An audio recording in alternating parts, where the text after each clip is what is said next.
Дошли мы на кровле до места, где должен монтироваться у нас выход дымохода. Чтобы его смонтировать, нужно понимать, где он будет, то есть позиционировать. Чтобы спозиционировать, нам нужно выставить печь, мы ее выставили. И после этого уже будем сейчас пропиливать. А потолочный проход уже там кровельный. Печка спозиционирована, это нужно для чего? Правильно, дымоход вертикально.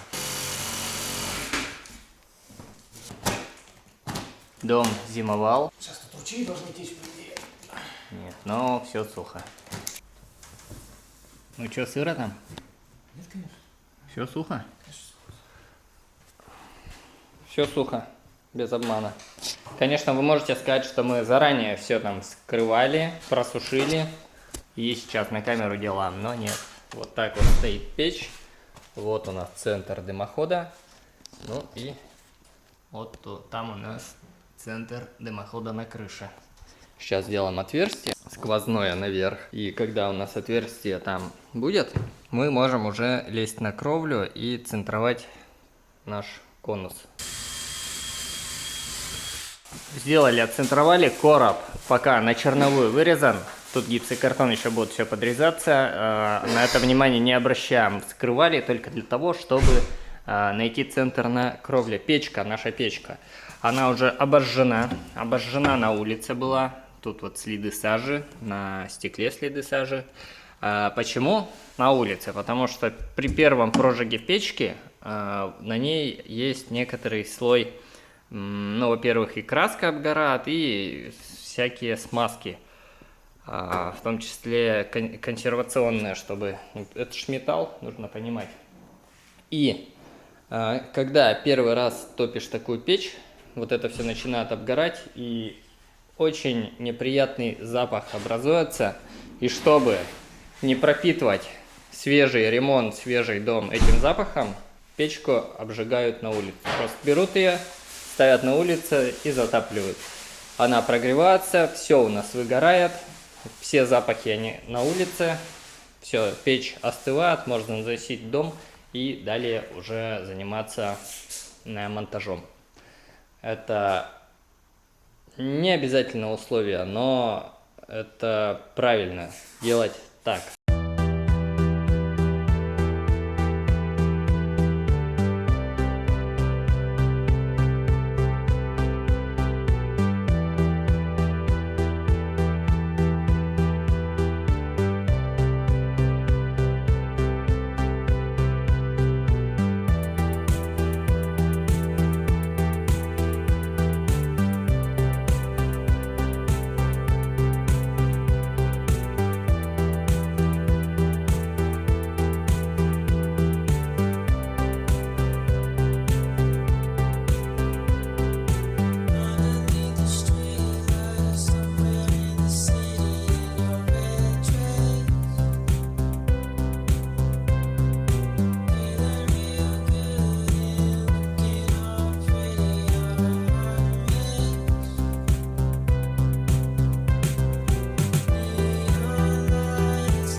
Короб смонтирован, это лестница, не путайте.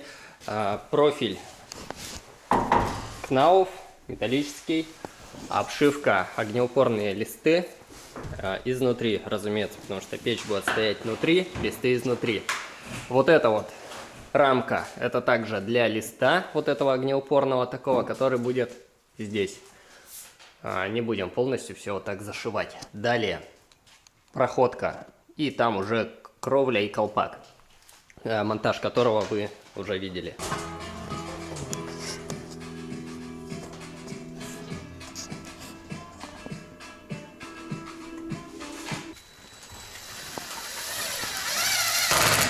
Кронштейн первый кронштейн дымохода прикручивается к стене. Так.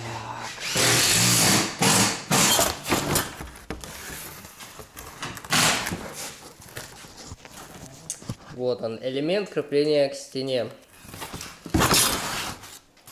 Разумеется, два таких хомутика, ну, то есть хомутик из двух частей. Такие вот у нас направляющие с вырезанными такими отверстиями. Ну и схема крепления понятна. Утеплитель каменная вата. Вся проходка утеплена именно вот этой каменной ватой. Теперь делаем элементы крепления, чтобы дымоход там вот так вот не болтался по всей проходке, по всему коробу. Его нужно зафиксировать.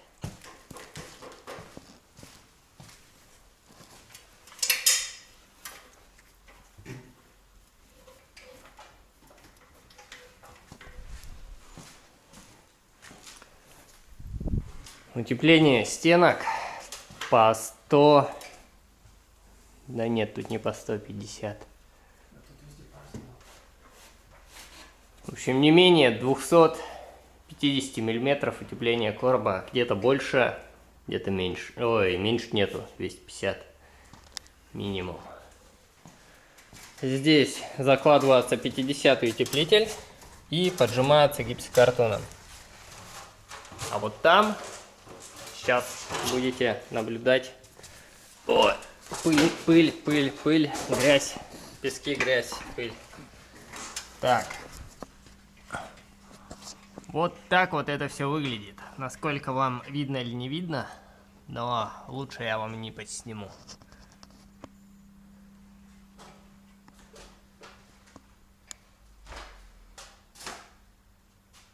Думаю, все понятно.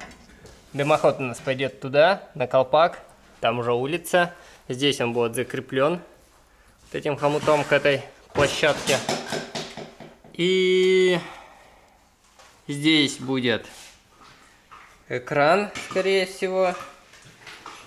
Здесь будет экран из такого же материала, вот так, который будет отсекать тепло от печи, от потолка. А здесь уже непосредственно будет сама печь. Вот это. Печь-камин весит, ну, примерно 100... А на ней, на табличке не написано? Хер не написано. Дата производства. Не написано, сколько она весит. Пусть будет 130 килограмм. Пусть вот 150 килограмм, ладно, 150. Сейчас эту печь.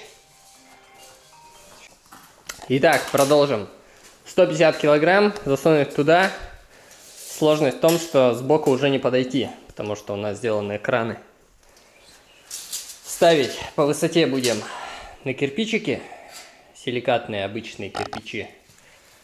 Но для начала давайте-ка попробуем ее туда запихнуть.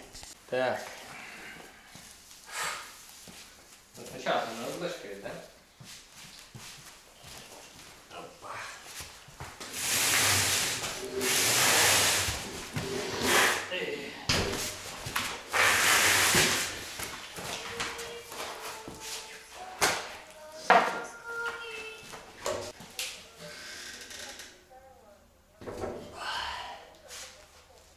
Все.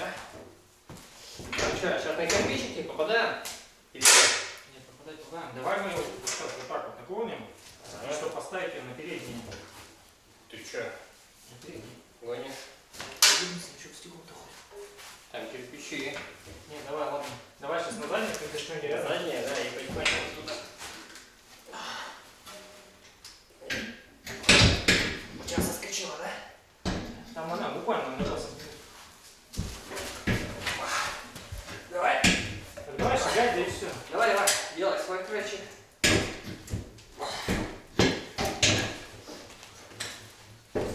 Что там? Все. Далеко. Быстрее.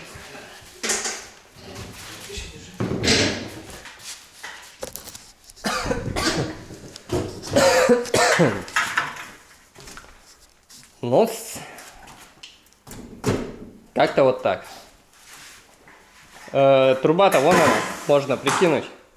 На черновую, ну точнее, почему на черновую? Уже вот монтировали первую трубу, переходник на сэндвич и первую сэндвич-трубу, первую секцию. В принципе, примерились, по кронштейнам все получается хорошо, так как и планировалось. Печь выставлена, вот так она и будет. Здесь она торчит на толщину профиля, и здесь будет гипсокартон. На кирпичиках так мы ее и оставим. Там будет труба вместо банки, это тоже для примерки. Труба поддувала, забор воздуха с улицы. И готовимся к монтажу дымохода. Перегородки заложены каменной ватой. Снизу каменную вату пока не вставили. Почему? Правильно, потому что здесь будет вент-решетка. Нужно прорезать отверстие. Вата будет мешать. Нижний лист прикручиваем вон туда. Термокороб приобретает завершенный вид.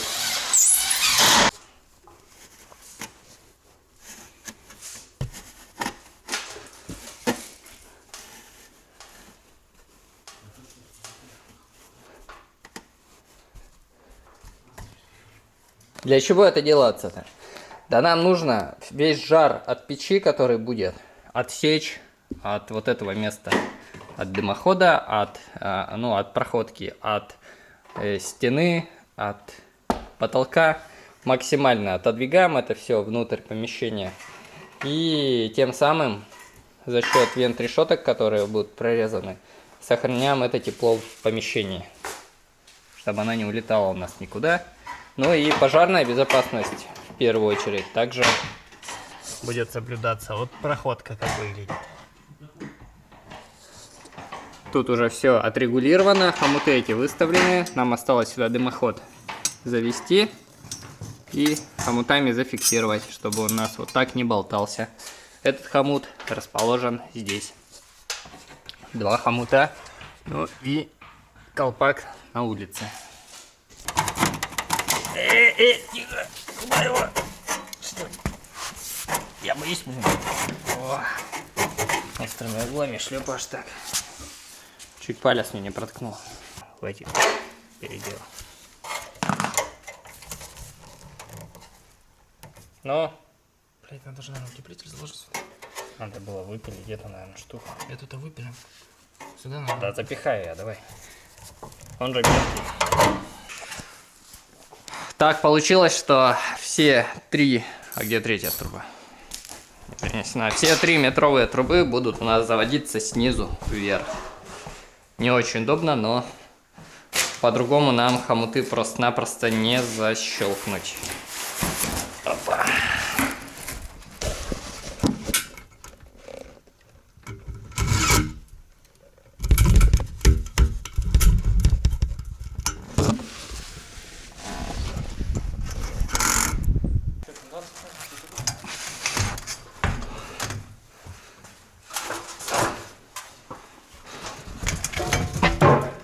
Держи! Выше! Давай! Что, не сила? А потому что не попали. О!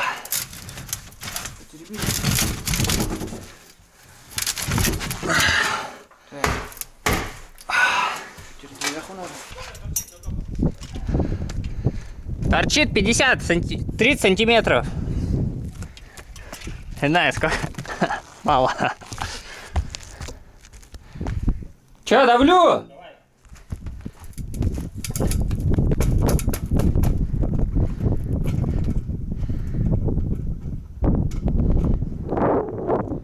Давай, крути, ветер сильно дует.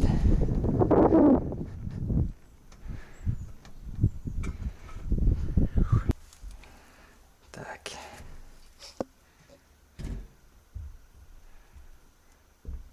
Сколько поднимать-то? Полметра. Чего? Я только могу. Мало. У меня упирается в это. Очень мало. Конус. Опускай обратно. Будем думать, что делать. А что упираться-то? В эту, в квадрат конуса. который прикручен к крыше. Хомут упирается? Ну да. Такое ощущение, что там еще много. Нет, сам хомут, сама гайка там тоже все. И не повернуть никак. Нет, там дырка-то. А попробуй. Стой, стой, стой. Давай. Сколько можешь подержать-то? Чего? Подержи вот так.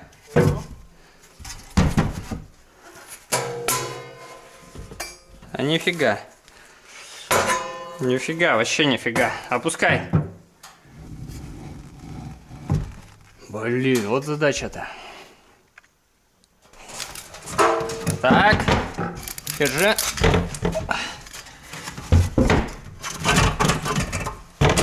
Опа.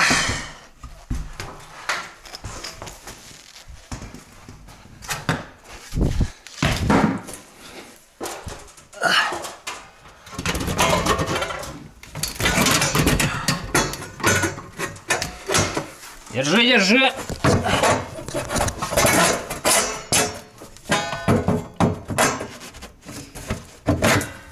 Так, опускай. Все ровно у меня. Давай, давай, ниже. Все. Только сильно не это, не фигачь. На сантиметр насаживай. Так, вы не думаете, что она так высоко будет? Мы сейчас ее еще отпустим. Вот где-то вот настолько, и труба будет в проектном положении вот в таком. Такая труба. Наглядный пример, почему высокий дымоход, ну это не всегда хорошо. Во-первых, во-первых, ветер надо распирать, а во-вторых, ну как бы, ну это очень высоко. И выглядит очень даже смешно.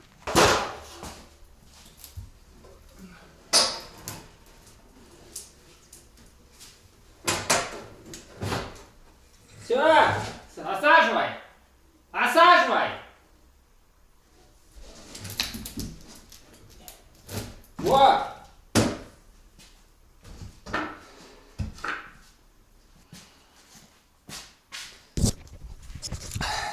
Ну что, здесь? Все. Пойдемте посмотрим, что там у нас наверху. Высоту именно. Итак, по высоте. Как видим, высота стала нормальная. Это выше, чем конек. И не сильно высоко, чтобы ветром ее сильно не разбалтывало. Фу. В принципе, я думаю, что получилось очень даже неплохо. Оцените нашу работу и пишите в комментариях, что бы вы сделали не так и как бы вы сделали, если бы это делали вы. Колпак и труба имеют вот такой зазор. Ну, понятно, что невозможно его подогнать, поэтому ставится вот такая юбочка против осадков. Ну и чтобы вот это вот весь зазор скрыть и сделать герметичным, чтобы осадки сюда не попадали.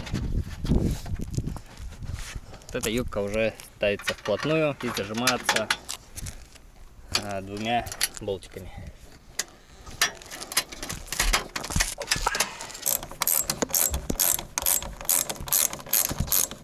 Обшиваем наш короб.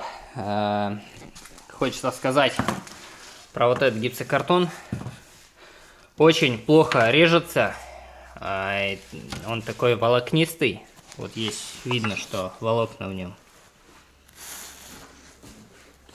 Очень плохо ломается и очень тяжелый. То есть от обычного гипсокартона отличается. Ну и перед тем, как зашить короб, разумеется, нужно утеплить вот это проходное через кровлю пространство. Прямо к сэндвичу прижимаем каменную вату. Ну и тем самым теплоизолируем. Ну да, конечно же, пишите свое мнение, свои комментарии, насколько это безопасно, небезопасно. И почему лучше так не делать.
переходим мы после долгих мучительных процессов шпаклевания 2 слоя, потом 2 слоя пасты шпаклевания, грунтовки тоже 2 слоя. И сейчас будет 3-й слой грунтовки, но после финишной шлифовки нашей поверхности пасты. Для чего такая тщательная обработка поверхности? Правильно, здесь будет покраска, финишный слой. Под покраску нужна идеально ровная поверхность, так как любые неровности потом на краске обязательно проступят, и никуда ты от них не денешься, они будут бросаться в глаза. А покрашенную поверхность неровную уже исправить никак нельзя, кроме полной шлифовки и перекраски. Для этого такое тщательное и внимательное отношение вот сейчас к выведению ровности вот этой поверхности. Чем будем грунтовать вот эту пасту уже после шлифовки и красить? Это будет нанесение краски будет способом распыления, но применим новый вот такой вот пистолет.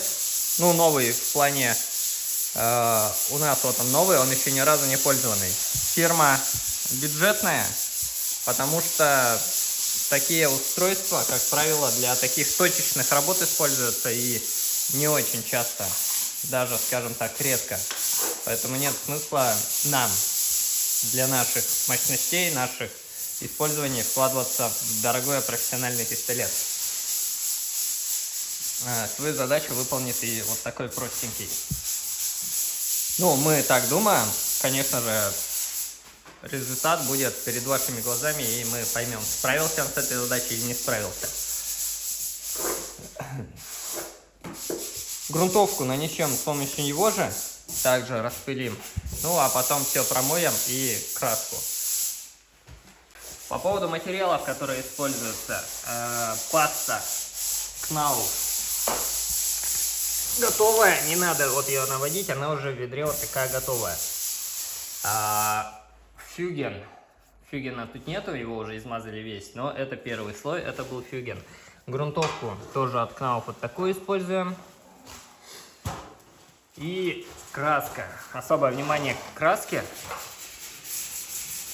Она далеко не бюджетная, но и семерочка очень устойчива к загрязнениям, устойчива к эксплуатации, то есть ее можно мыть, тереть и в принципе все отмываться, краска сама не отмывается.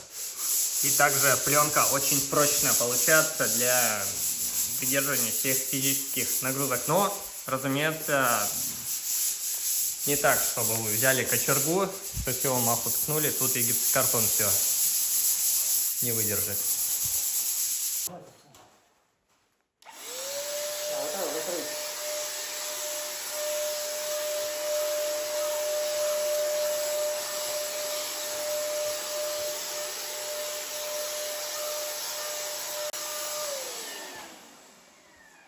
Давай еще там, так вообще он пятно.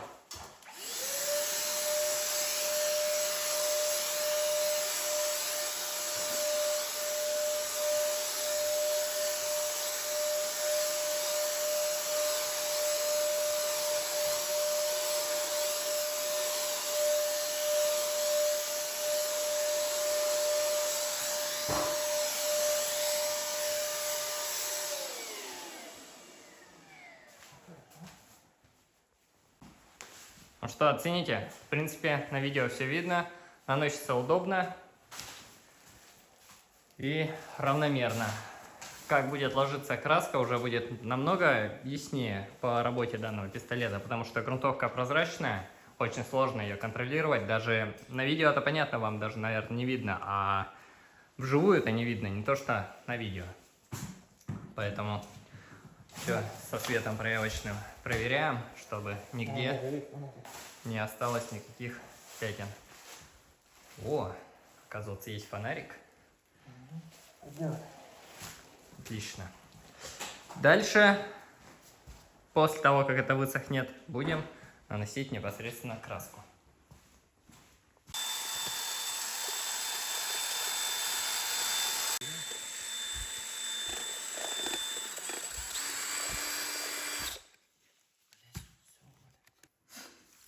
Чтобы краска была нужной консистенции для нашего сопла, нам нужно ее развести с помощью воды. Вот та вот колбочка нужна для того, чтобы понять, нужная консистенция у нас краска или нет. Зачерпываем и смотрим через отверстие в колбе, вся она опустошается, за какое время. Так мы доводим краску до нужной нам консистенции. Иначе густая краска через сопло пролетать не будет, могут быть проблемы. Давай.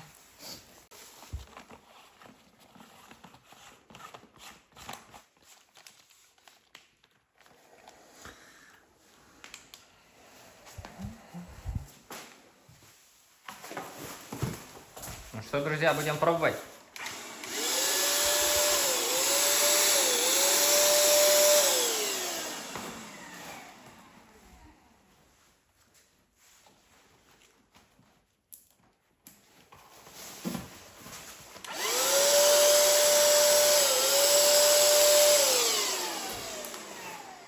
Ох, аккуратно.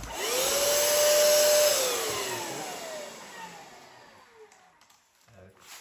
Проводим все необходимые настройки, чтобы не на стене это делать. Жирно нет? Прям каплями такими.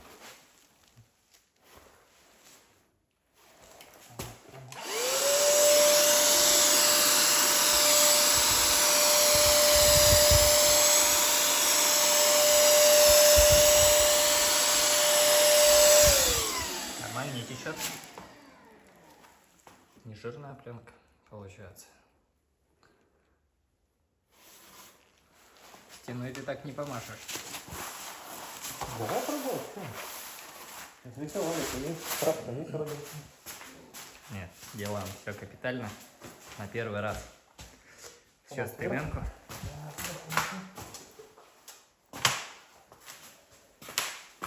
Начинаем с теневой стороны, чтобы в случае чего не так сильно в глаза бросалось.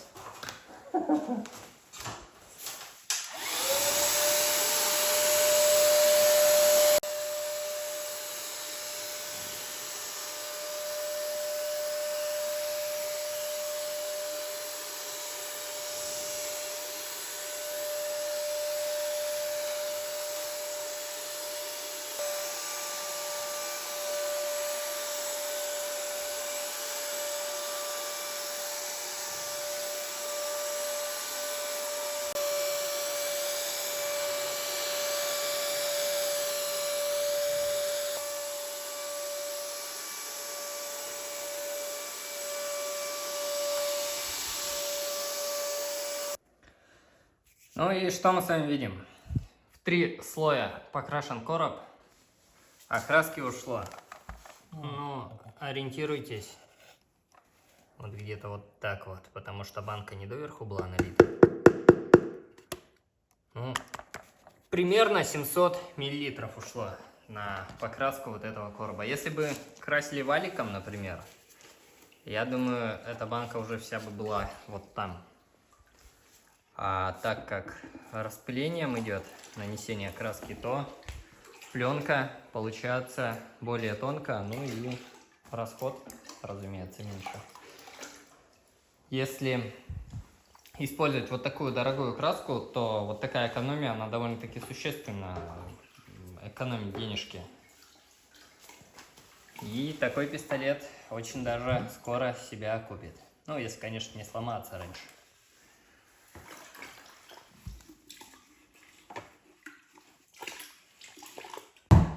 Так, все у нас конец дня. Краска еще не высохла, но мы все... Блять, он не работает, Сори, это заказчик ругается. Мы все доборные элементы каминного короба Потому что ты должен перезапустить систему. Открой и закрой кран. Прикручиваем. Чтобы он Это сбросился кран. и... Это вент решеточки. Так вот плотненько. Хорошо. Так. Здесь у нас все без зазора встает. Ну и последний винт.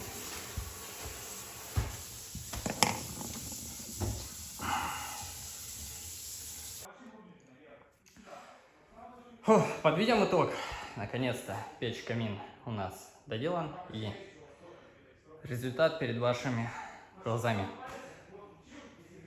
Все экраны, все решетки смонтированы, ничего сквозь этих решеток не видно, но они сквозные. Это нижняя, верхняя, вот у нас верхняя наоборот. Вот так видно. Это чтобы снизу не было видно. А внутренности все вот этого короба. Здесь тоже все сделали. И вот так плинтусом аккуратно обошли. Краска 2 слоя. Делюксовская показывал. И в принципе покрасили утром и днем. Сейчас вечер, и она уже подсхватилась. Вот такой вот результат у нас вышел. Да, конец дня он такой тяжеловатый, но, в принципе, вы это сами слышите по сбитому моему дыханию. Вот. Что тут еще показать? Все функционирует. Вот этот экран печки также все смонтирован. Все, пожалуйста. Цвет белый, бояться не нужно. Краска 7, поэтому ее в случае, например, если что-то запачкается, закоптится или еще какой-то грязью она, может быть, облетит, можно будет ее влажной салфеточкой протирать. В принципе, я считаю, что смотрится довольно-таки лаконично, красиво, и работа проделана большая. Вот сейчас вот подальше отойду, и вот так вот это выглядит с этой стороны. Все, печку смонтировали. Пишите в комментариях, что вам нравится, что не нравится, и правильно мы сделали это или неправильно, потому что мы не профессиональные печники, да. Все, короче, начал заговариваться. Подписываемся на канал, ссылочки в описании. До новых встреч.